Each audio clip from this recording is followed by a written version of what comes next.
আমাদের বাড়ি থেকে মায়াপুর মন্দিরের দূরত্ব প্রায় 253 কিলোমিটার। আর গাড়িতে যেতে সময় লাগবে আনুমানিক 5 ঘন্টা। পুরোটা পথ হবে এক সুন্দর, শান্ত এবং অভিজ্ঞতায় ভরপুর জার্নি। নমস্কার বন্ধুরা, আপনাদের সবাইকে স্বাগত জানাই আমার চ্যানেলে। আজ আমরা শুরু করতে চলেছি এক অসাধারণ আধ্যাত্মিক যাত্রা। মেদিনীপুর থেকে রোড ট্রিপ করে পৌঁছে যাব ইস্কন মায়াপুর ধামে। নদিয়া জেলার এই পবিত্র স্থানটি ভগবান শ্রীকৃষ্ণ ভক্তদের জন্য এক অন্যতম তীর্থস্থান, যেখানে প্রতিদিন হাজার হাজার ভক্ত ভিড় জমায় শান্তি ও ভক্তির খোঁজে। গঙ্গা ও জলঙ্গি নদীর মাঝে অবস্থিত এই মায়াপুর ধাম শুধু একটি মন্দির নয়, এটি এক অনন্য আধ্যাত্মিক অনুভূতি, যেখানে কীর্তন, আরতি আর ভক্তির সুরে মন ভরে যায় শান্তিতে।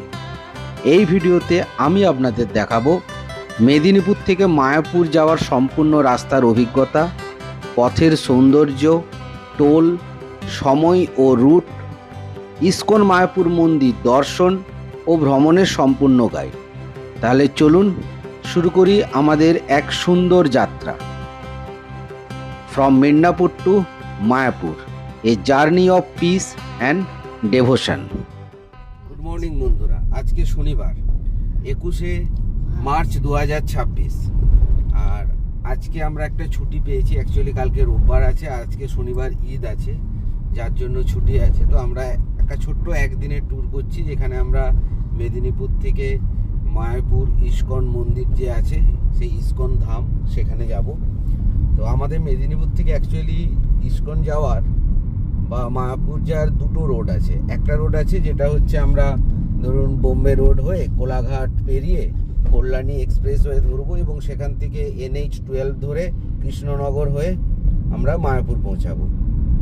আরেকটা যেটা রোড আছে, সেই রোডটা হচ্ছে আপনার আমাদের মেদিনীপুর থেকে সোজা কেশপুর, চন্দ্রকোনা টাউন ওদিকে হয়ে একবারে পলাশচাবড়ি হয়ে আমরা বর্ধমান হয়ে কৃষ্ণনগর হয়ে আমরা মায়াপুরে ঢুকবো। তো যেটা কল্যাণী এক্সপ্রেস ওয়ে যে রাস্তাটা আছে, সেই রাস্তাটা কিন্তু একটু বেশি। আমাদের মেদিনীপুর থেকে তার ডিস্টেন্স পড়ছে 254 কিলোমিটার। আর যেটা আপনার এখন যে রোডটা আমরা যাচ্ছি, এই রোডটা কিন্তু তুলনামূলক কম। এখানে আমাদের যে রাস্তাটা ডিস্টেন্স আছে 208 থেকে 9 কিলোমিটার হবে। আর নর্মাল যে আমাদের নেভিগেশন আছে, নেভিগেশনের স্ক্রিনে দেখাচ্ছে যে এখান থেকে আমাদের সময় লাগবে অ্যাপ্রক্সিমেটলি 6 ঘন্টা 5 থেকে 10 মিনিট। তবে টানা তো আমরা যেতে পারবো না, মাঝে আমরা দাঁড়াবো। আর বাড়ি থেকে যেহেতু বেরিয়েছি, ব্রেকফাস্ট করা হয়নি, মাঝে আমরা কোনো একটা জায়গায় দাঁড়িয়ে সামান্য ব্রেকফাস্ট করব। আর ইচ্ছা আছে যে আমরা একবারে ওখানে পৌঁছে মায়াপুরে, সেখানে আমরা ওখানে যে ইস্কন টেম্পল আছে সেখানের ভেতরে আমরা ঠাকুরের প্রসাদ খাবো। তো এবারে দেখা যাক কি হয় রাস্তাতে।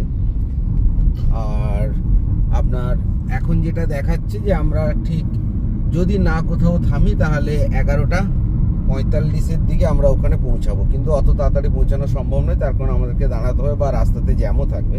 আর একটা কথা বলে রাখি, কল্যাণী এক্সপ্রেস হয়ে যদি আমরা যেতাম তাহলে কিন্তু রাস্তাটা বেশি পড়লেও ওখানে কিন্তু টাইম কম লাগতো, তার কারণ সেটা ওয়ান ওয়ে রোড এবং হাই রোড।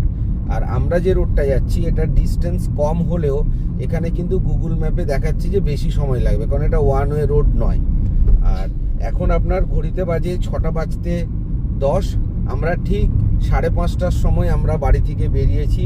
আর আপনারা দেখতে পাচ্ছেন পুরো কুয়াশা হয়ে আছে এখনো চারদিকে, এখনো সেইভাবে আপনার সূর্য তো উঠেনি বা আলো এখনো পরিষ্কার নয়। তো চলুন এবার রাস্তায় যেতে যেতে আপনাদেরকে রোড ম্যাপের পুরো ডিটেলস দেবো। আচ্ছা, আরেকটা কথা বলে দেই, এই রাস্তাতে কিন্তু কোনো টোল পড়বে না, ওই রাস্তাতে গেলে কিন্তু টোল পড়তো। তো চলুন যাওয়া যাক এবং রাস্তাতে আপনাদের সঙ্গে সমস্ত ডিটেলস আমি শেয়ার করব। আর আপনারা তো জানেন আমি বিশ্বজিৎ, আর আপনারা দেখছেন দিন গল্প। ভিডিওটি স্কিপ না করে শেষ পর্যন্ত থাকবেন। আর ভিডিওটা ভালো লাগলে একটা লাইক করে দেবেন, শেয়ার করে দেবেন, আর চ্যানেলে নতুন হলে সাবস্ক্রাইব করে দেবেন। তো চলুন বন্ধুরা, বাকি ডিটেলস থাকবে ক্রমশ আমরা যাচ্ছি রাস্তায় সেখানে।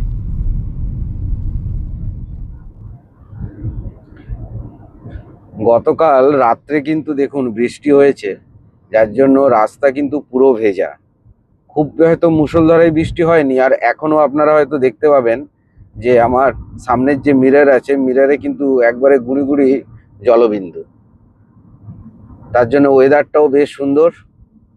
আর জানি না আজকে রোদ উঠবে কি উঠবে না, তবে গতকালকে তো একটা ফোকাস দেখলাম যেখানে বলেছে নাকি শম্পা নামে ঝড় আসবে, যেটা 20 থেকে 22 তারিখের মধ্যে হয়তো আসতে পারে। তো আজকে তো 21 তারিখ, তো জানি না কি হয়। তো যাই হোক, ওয়েদার খুব সুন্দর, গরম নেই, একবারে গুঁড়ি গুঁড়ি বৃষ্টি পড়ছে।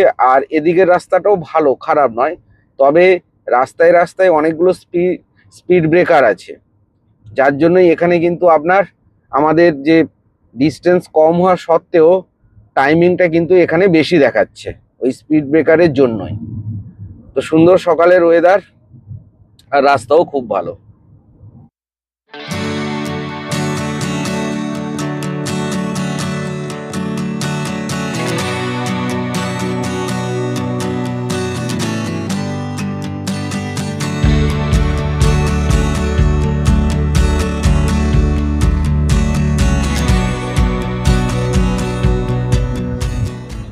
আমরা এখন এই কেশপুর ঢুকছি, আর আমরা মেদিনীপুর থেকে 20 কিলোমিটার অলরেডি চলে এসেছি, আর এখান থেকে আমাদের আর 190 কিলোমিটার রাস্তা বাকি।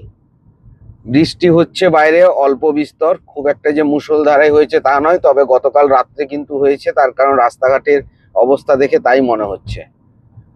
তো চলুন আমরা আপনাদেরকে আপডেট দিতে থাকবো যত আমরা সামনের দিকে এগিয়ে যাব।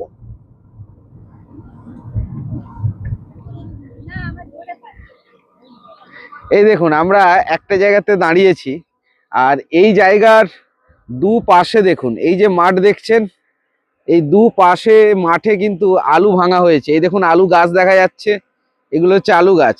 গাছগুলো মরে গেছে, এরপর এর মাটির তলায় কিন্তু আলু আছে, তো ভাঙা হচ্ছে। দেখুন এর পাশে আরেকটা জমি দেখাচ্ছি, এই দেখুন, এই যে এই জমিতে ভাঙা হয়েছে আলু। আর আলু ভাঙার পর দেখুন পুরো মাঠে সে আলু বস্তা করা আছে। আমি জুম করছি, দিলে বুঝতে পারবেন। এই দেখুন আলু ভেঙে সেগুলোকে বস্তা করে রাখা আছে, এখনো স্টোর হয়নি, তো এগুলোকে বাড়ি নিয়ে যাবে এবং স্টোরে করবে। আর দেখুন এর পাশেই কিন্তু স্টোর আছে, এই দেখুন এটা একটা স্টোর, আলু স্টোর। আর যারা প্যাকেট করতে পারেনি তারা এরকম দেখুন ঢাকা দিয়ে রেখেছে। আর এই জায়গাটাতে দু সাইডেই কিন্তু দেখুন এরকম আলু ভাঙা হচ্ছে। একটা সুন্দর সকাল, আর আজকে মার্চ মাসের 21 তারিখ, গরম হওয়ার কথা, কিন্তু দেখুন একদম গরম নেই, একবারে দারুণ সুন্দর ওয়েদার। বৃষ্টি হয়ে যাওয়ার ফলে আপনার ওয়েদার খুব ঠান্ডাও হয়ে গেছে, এসি তো চালানোর প্রয়োজন পড়েনি। আর রাস্তাটা ভালো, রাস্তা খারাপ নয়, কিন্তু সমস্যা যেটা প্রচুর এখানে স্পিড ব্রেকার আছে, যার জন্য টাইমিংটা কিন্তু বেশি দেখাচ্ছে। তো আমরা কেশপুর পেরিয়ে কিছুটা এগিয়ে এসে দাঁড়িয়েছি, আর এখান থেকে আর 10 কিলোমিটার বাকি আছে চন্দ্রকোনা টাউন। তো চন্দ্রকোনা টাউন হয়ে পলাশচাবড়ি হয়ে আমরা কিন্তু ওই রোডটা ধরবো। এইবারে আমাদের সঙ্গে যাচ্ছে মা বাবা আছে, সঙ্গে ছোট মেয়ে আছে আমার, আর ওদিকে মিসেস আছে। আর এই গাড়িটা জামাইয়ের গাড়ি, এখানে জামাই আছে, ভাগনা আছে, আর ওদিকে বোন আছে, চলুন দেখাচ্ছি। আর আমাদের বড় খদ্দার আছে টুনটুনি, টাটা করে দাও আকাশ, টাটা করে দে। তো চলুন বন্ধু, এবারে যাওয়া যাক।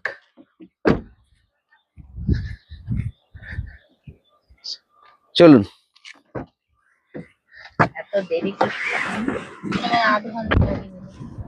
এখন আমরা চলে এলাম চন্দ্রকোনা টাউন, আমাদের মেদিনীপুর থেকে যার ডিস্টেন্স 40 কিলোমিটার, আর আমাদের 168 কিলোমিটার রাস্তা বাকি আছে।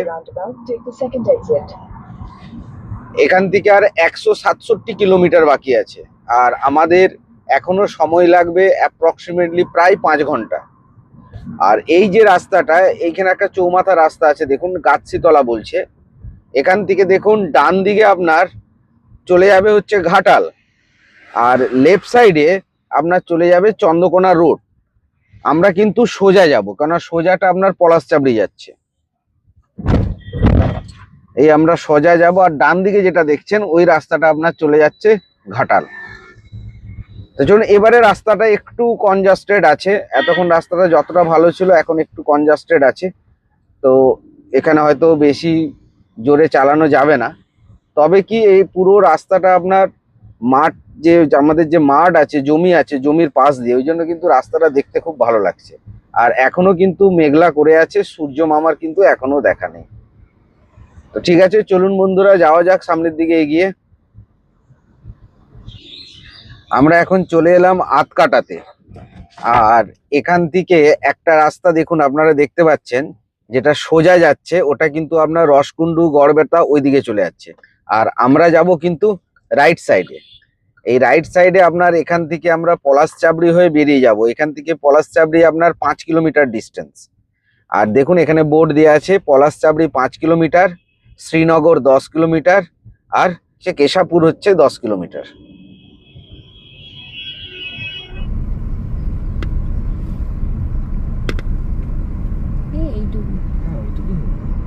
দেখছেন কত আলু বস্তা।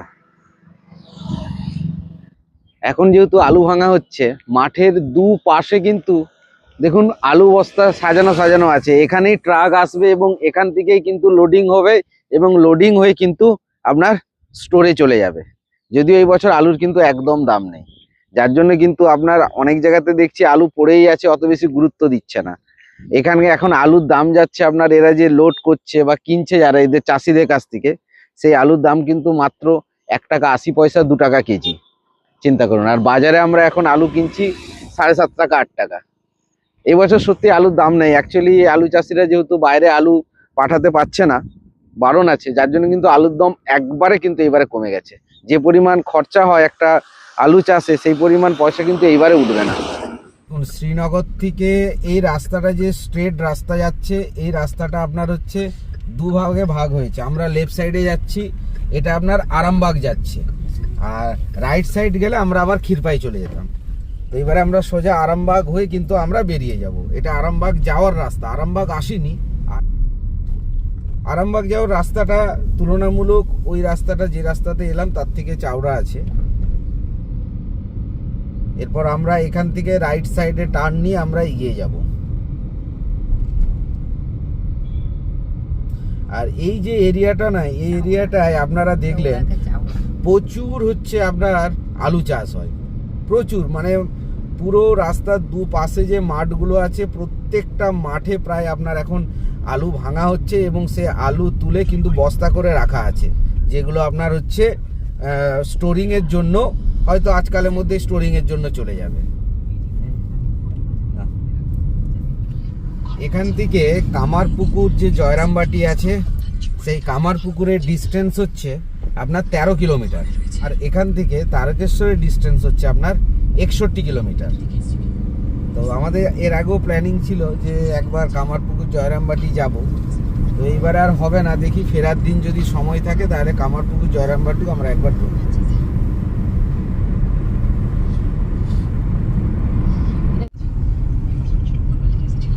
দেখুন দেখুন আলু দেখুন, দেখেছেন কত আলু গাড়ি দেখুন। সব এখানে সামনে স্টোর আছে, স্টোরে এগুলো লোড হবে, যার জন্য ভিড় করে লাইন দিয়ে দাঁড়িয়ে আছে। এখনো স্টোর খুলেনি, খুললেই সব আলু কিন্তু স্টোরিং হবে। আরামবাগ এখনো আমরা পৌঁছাইনি, দেরি আছে।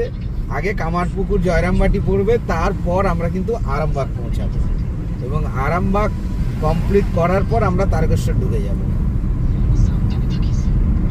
এই যে এখানে দেখুন, এই বাঁ দিকে লেফট সাইডটা দেখাও, এই বাঁ দিকে আপনার হচ্ছে কামারপুকুর জয়রামবাটি যাচ্ছে, এই রাইট সাইডে।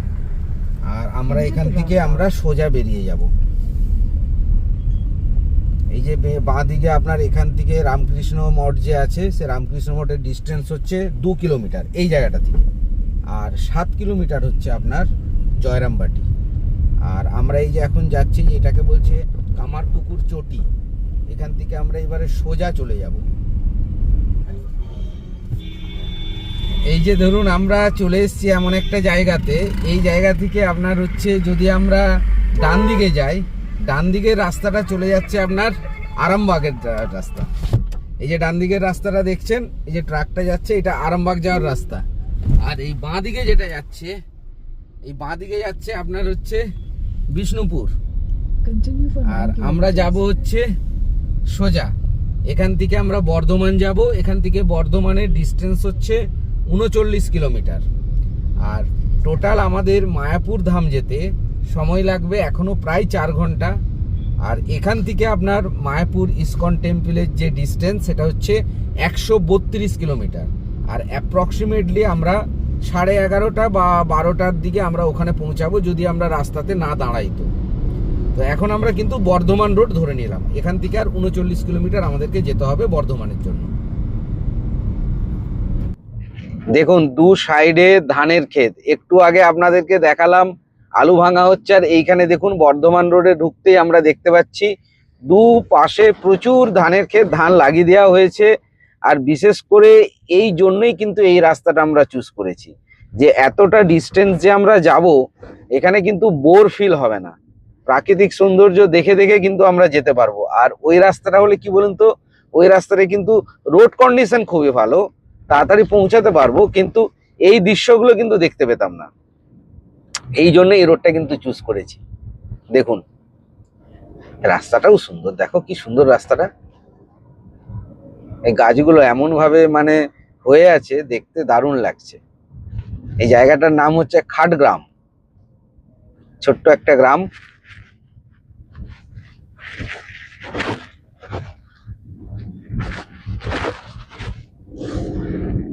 রাস্তা ঠিকই আছে, রাস্তা যে কন্ডিশন খুব খারাপ তা বলবো না, খালি স্পিড ব্রেকার গুলো একটু বেশি আছে, নাহলে রাস্তা যে একবারে খারাপ সেটা বলবো না। আর এই রাস্তাটা কিন্তু প্রচুর ভিড় থাকে, কেননা এর আগে যখন আমরা এসেছিলাম তখন প্রচুর ভিড় ছিল। আজকে হয়তো বৃষ্টি হওয়ার জন্য, তারপর আজকে ঈদ আছে, ছুটি আছে, তার জন্য কিন্তু রাস্তাটা ততটা কিন্তু ভিড় নেই। এখন অলরেডি 7:45 বেজে গেছে। তো চলুন মাঝে কোনো একটা জায়গায় দাঁড়াবো, দাঁড়িয়ে একটু পেট্রোল নিতে হবে, প্লাস আমাদেরকে একটু টিফিনও করতে হবে। একবারে গ্রাম বাংলার ভেতর দিয়ে রাস্তা। এখনো বর্ধমান আসতে আমাদের প্রায় এখান থেকে আরো 25 কিলোমিটার রাস্তা বাকি আছে। আর আমাদের তো মায়াপুর ইসকন টেম্পল যেতে এখনো আপনার সময় লাগবে প্রায় 3.5 ঘন্টা। এখান থেকে ডিস্টেন্স হচ্ছে 119 কিলোমিটার। গুগল বলছে যে আমাদের যেতে সময় লাগবে 11:40।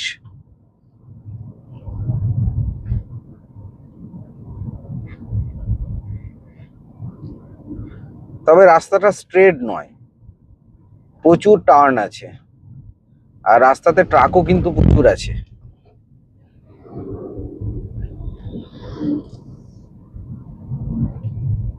এই দেখুন আবার একটু এগাবো, আবার বাঁদিকে টার্ন, প্রচুর টার্ন। আর এই জন্যই সময়টা কিন্তু বেশি লাগছে, কারণ এখানে জোরে চালানো যাচ্ছে না।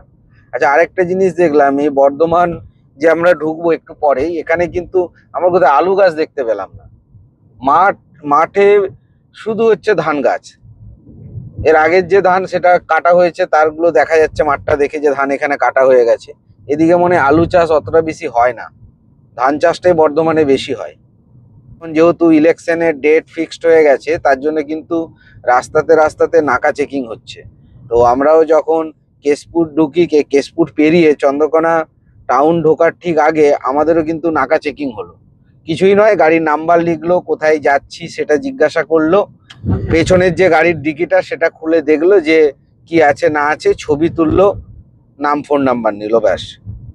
আর এটা কিন্তু ইলেকশন আসার আগে কিন্তু এটা কিন্তু হয়, এবং এটা দিনের বেলায় কম হয়। আমরা ফেরার দিন হয়তো আমাদের ফিরতে রাত হয়ে যাবে, সেদিন কিন্তু আমরা আরো বেশি কিন্তু দেখতে পাবো এই নাকা চেকিংটা। এই দেখুন এখানে রাস্তাটা কত খারাপ দেখুন, দেখেছেন? এরকম মাঝে মাঝে রাস্তা কিন্তু খুব খারাপ, মানে বড় বড় গর্ত। এই দেখুন, দেখেছেন কত বড় গর্ত।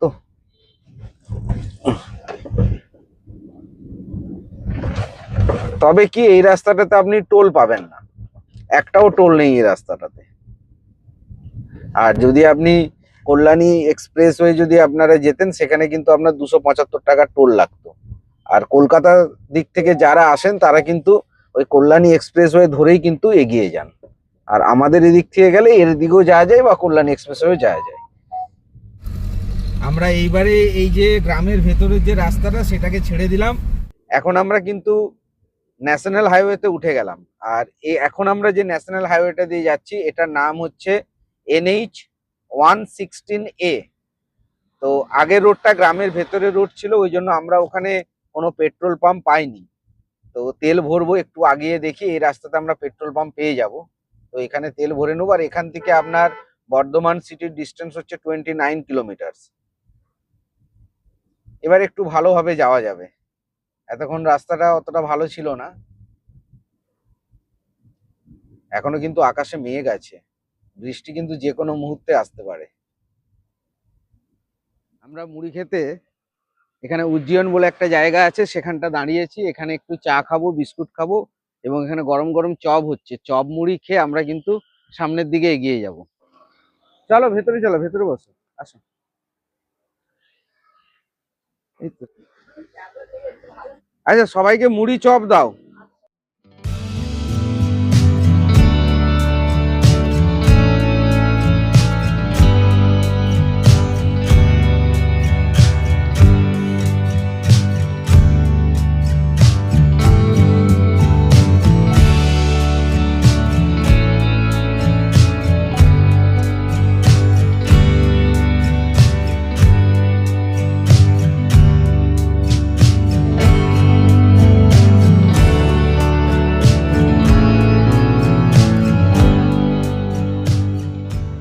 আমরা এই পালেমপুরে পৌঁছালাম। পালেমপুরের এখানে যে নদী আছে তার উপরে যে ব্রিজটা আছে, আমরা এখন সেই ব্রিজের উপর দিয়ে যাচ্ছি। এটাকে নাম দিয়েছে কৃষক সেতু। আর এখানে দেখুন জল নেই কিন্তু নদীতে। এটা হচ্ছে আপনার দামোদর নদী, জল একদমই নেই। আর ডান দিকে দেখুন প্রচুর পরিমাণে বালি ওখানে নদী থেকে তুলে চুর করা আছে, দেখা যাচ্ছে কিনা জানি না অনেক দূর থেকে। আর ব্রিজটার কন্ডিশন তবে খুবই খারাপ, খুবই খারাপ কন্ডিশন, মোটেও ভালো নয়। আমরা এখন এই বর্ধমানে পৌঁছে গেছি। এবারে আমরা বর্ধমান থেকে এবারে বেরিয়ে যাচ্ছি। বর্ধমানের যে মেন শহর সেখান থেকে বেরিয়ে যাচ্ছি। এখান থেকে আপনার হচ্ছে ডিস্টেন্স আর বাকি আছে আমাদের 92 কিলোমিটার, 92 কিলোমিটার বাকি আমাদের এই জায়গা থেকে মায়াপুর ইস্কন মন্দির। সময় লাগবে আর 2 ঘন্টা 45 মিনিট। রাস্তা ভালোই আছে, মাঝে মাঝে একটু জ্যাম হচ্ছে যখন আমরা শহরের ভেতর দিয়ে যাচ্ছি। এখন আমরা আছি বর্ধমান শহরের মধ্যে, আর বেশি দেরি লাগবে না। ওয়েদার আগের তুলনায় একটু ভালো হয়েছে, মাঝে বেশ বৃষ্টি পড়ছিল, এখন বৃষ্টিটা থেমে গেছে। আশা করছি 12:30টার মধ্যে আমরা ইন করে যাব। এই দেখুন আমরা বর্ধমান ব্রিজের উপর দিয়ে যাচ্ছি। এই রাস্তাটা দিয়ে সোজা চলে গেলে কাটোয়া, কালনা। আর এই ব্রিজটা ঠিক ওঠার আগে লেফট সাইডে যদি যেতাম তাহলে আমরা সিধা ওটা দুর্গাপুর চলে যেতাম।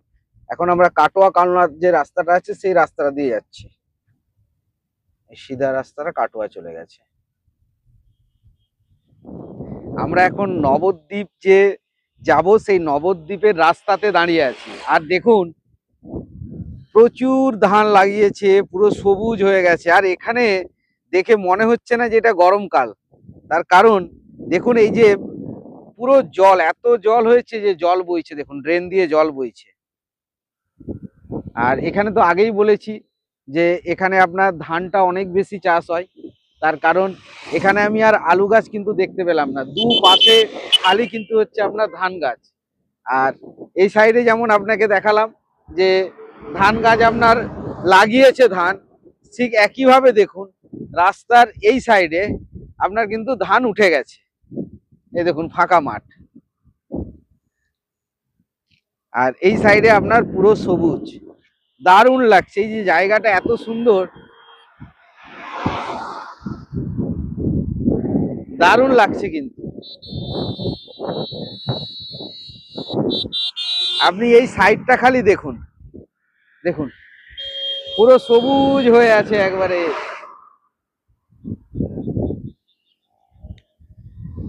এখান থেকে আর আমাদের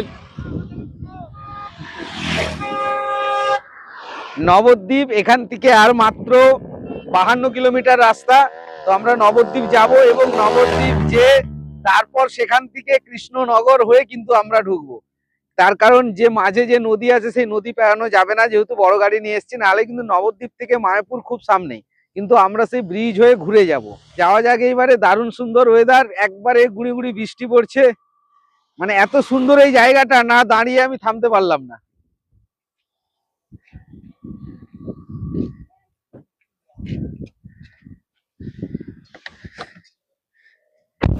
আমরা চলে এসেছি এখানে, দেখুন দেখাচ্ছে যে সোজা আমরা যাব নাদনঘাট মোড়ে, আর ডান দিকে হচ্ছে নাদনঘাট বাজার। আর এই বর্ধমান থেকে আমরা যাচ্ছি, তার পুরো এখানে দেখা যাচ্ছে। এবার আমরা লেফট সাইডে বেঁকে যাব, আর এখান থেকে জাস্ট 1 ঘন্টা 30 মিনিট আর আমাদের সময় লাগবে। এখান থেকে 43 কিলোমিটার বাকি আছে মায়াপুর ইস্কন মন্দির। এখনো আমরা নবদ্বীপ ঢুকিনি, আর কিছুক্ষণের মধ্যেই আমরা নবদ্বীপ ঢুকে পড়ব। আর এই রাস্তাটা কিন্তু এতক্ষণ ফাঁকা ছিল, কিন্তু জাস্ট আমরা এই বর্ধমানে ঢোকার পর থেকে কিন্তু রাস্তাটা প্রচুর জ্যাম হয়ে গেছে। তার কারণ আজকে ছুটির দিন, আজকে ঈদ, তার জন্য প্রচুর পরিমাণে মানুষ রাস্তায় বেরিয়েছে। মোটরসাইকেল, টোটো বা নর্মাল মানুষ হেঁটে চলাফেরা করছে, যার জন্য কিন্তু প্রচুর ভিড় আছে। এবং আমি জোরে চালাতেও পারছি না, খুব সাবধানে চালাতে হচ্ছে। নাহলে হয়তো অন্যান্য দিন হলে হয়তো এতটা রাস্তায় মানুষ দেখা যেত না, ঈদের জন্যই হয়তো এতটা মানুষ দেখা গেছে।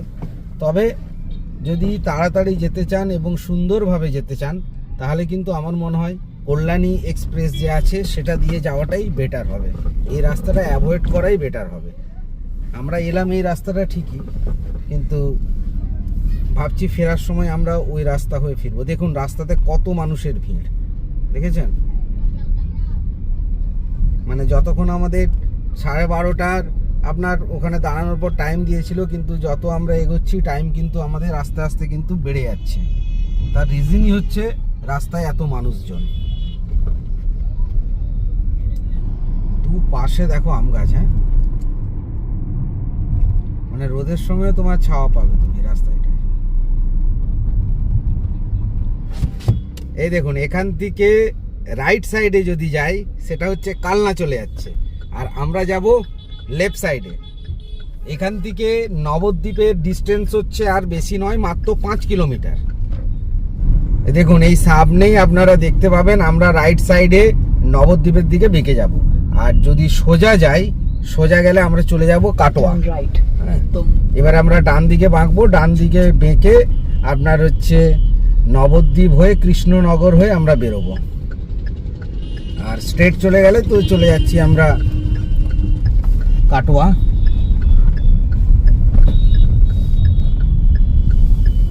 এই আমরা বেঁকে গেলাম নবদ্বীপ রোড। এখান থেকে 2 কিলোমিটার গেলেই নবদ্বীপ পৌঁছে যাব। আর কৃষ্ণনগর এখান থেকে হচ্ছে আপনার 18 কিলোমিটার। তো কৃষ্ণনগরে আমরা একটু থামবো, অনেকটা গাড়ি চালিয়ে এলাম। আর আমাদের ইস্কন মন্দির যেতে আর সময় লাগবে 1 ঘন্টা 10 মিনিট। এখান থেকে 30 কিলোমিটার মাত্র ডিস্টেন্স। এখন আমরা পৌঁছে গেছি কৃষ্ণনগরের কাছে। আর সামনে দেখতে পাচ্ছেন এই সুন্দর ব্রিজটা, গৌরাঙ্গ সেতু। আগে কিন্তু এই জায়গায় গাড়ি নিয়ে পার হতে হলে ফেরির উপরই ভরসা করতে হতো, আর সেটা ছিল অনেকটাই সময় সাপেক্ষ এবং ঝামেলার। কিন্তু এই গৌরাঙ্গ সেতু তৈরি হওয়ার পর পুরো যাত্রাটাই অনেক সহজ আর স্মুথ হয়ে গেছে। বিশেষ করে আমাদের মতো যারা মেদিনীপুর বা এই দিক থেকে মায়াপুর যেতে চান, তাদের জন্য এই ব্রিজটা সত্যি একটা বড় সুবিধা। এখন আর কোনো অপেক্ষা নেই, সরাসরি গাড়ি নিয়েই আপনারা পৌঁছে যেতে পারছেন মায়াপুরে। সত্যি বলতে এই ধরনের ইনফ্রাস্ট্রাকচার আমাদের ট্রাভেল এক্সপিরিয়েন্সকে অনেকটাই বেটার করে দিয়েছে।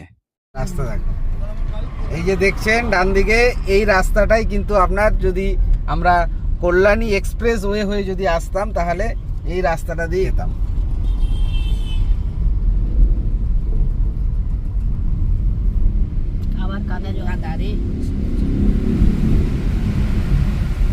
এটা আন্ডারপাস, আন্ডারপাসে জল হয়ে জল জমে গেছে। আর ওই দেখুন এই রোডটাই কিন্তু শিলিগুড়ি যাচ্ছে। সিধা আমরা চলে গেলে শিলিগুড়ি পৌঁছে যাবো। আর আমরা এবার একটু লেফট সাইড বাঁকবো, লেফট সাইড বেঁকে আমরা হচ্ছে মায়াপুরে ঢুকবো। এবারে আর কিছুটা এগিয়ে আমরা এই NH-12 কে কিন্তু একবারে ছেড়ে দেবো আমরা। লেফট সাইডে আপনার হচ্ছে মায়াপুর যাব আমরা, আর সিধা চলে যাচ্ছে বহরমপুর। এবারে আমরা লেফট সাইডে বাঁকবো, এটাই হচ্ছে মায়াপুর যাওয়ার রাস্তা।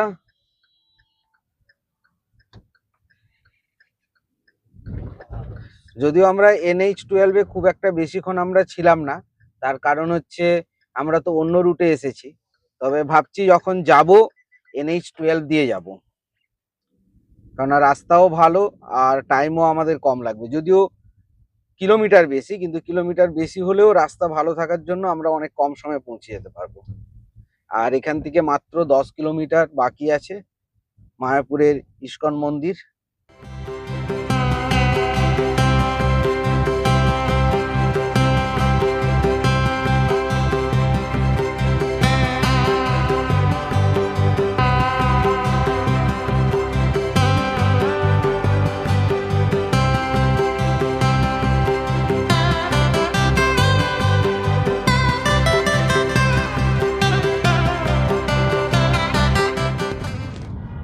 আর আমরা প্রায় চলে এসেছি, আর মাত্র 2 কিলোমিটার বাকি আছে।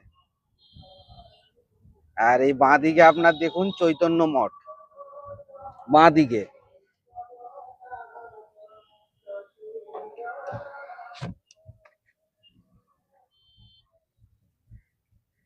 দেখুন আমরা চলে এলাম, এখন বাজে 12:32।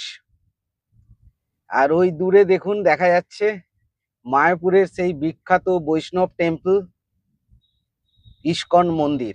ইস্কন টেম্পল নতুন যে মন্দিরটা হয়েছে সেই মন্দিরের দুটো চূড়ো। আমরা 4 নাম্বার গেট দিয়ে ঢুকবো, তার কারণ পার্কিং এর যে ব্যবস্থাটা 4 নাম্বার গেটেই আছে, আর এই সাইডেই 4 নাম্বার গেটটা পড়বে। আর কিছুক্ষণের মধ্যেই সেই গেটটার কাছে আমরা চলে আসবো। তো চলুন আপনাদেরকেও দেখাবো। এখনো এই মন্দিরটা অলরেডি উদ্বোধন হয়ে গেছে, এখন ঢুকতে দিচ্ছে, তাও কি ব্যাপার আছে না আছে ভেতরে গেলে আপনাদেরকে দেখাতে পারবো।